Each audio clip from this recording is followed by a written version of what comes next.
চীনের দক্ষিণ পশ্চিমাঞ্চলের শানন শহরের কাছে অবস্থিত শিজান স্বায়ত্তশাসিত অঞ্চলের আকাশে গভীর রাতে বিরল এক ধরনের লাল বজ্রপাত দেখা গেছে, যা রেড স্প্রাইট নামে পরিচিত।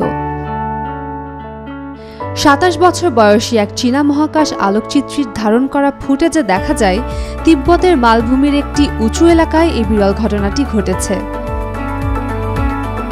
পুরস্কারজয়ী অ্যাস্ট্রোফটোগ্রাফার দং শুচাং চায়না সেন্ট্রাল টেলিভিশনকে জানায়, আমি পাহাড়ের একটি নিচু এলাকায় ৫,০০০ মিটারের বেশি উচ্চতায় একটি পর্যবেক্ষণ স্থল খুঁজে নেই এবং সরাসরি দক্ষিণ দিকে আমার ক্যামেরা স্থাপন করি। আগে ভাগে আবহাওয়ার খবর দেখে নিয়েছিলাম, তাই নিশ্চিত ছিলাম যে আকাশে অতিরিক্ত মেঘ আমার কাজে বাধা দেবে না।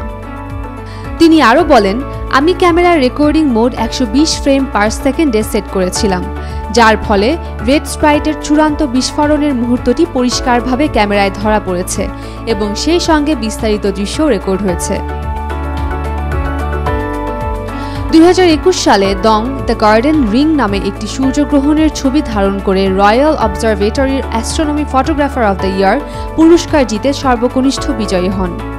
তবে ফুটেজের সুনির্দিষ্ট স্থান বা প্রামাণিকতা স্বাধীনভাবে যাচাই করতে পারেনি সংস্থাটি। উম্মেরুম্মান ক্রান্তি, Daily Sun. For more updates, follow us on Facebook, subscribe our YouTube channel, get the latest update on www.daily-sun.com.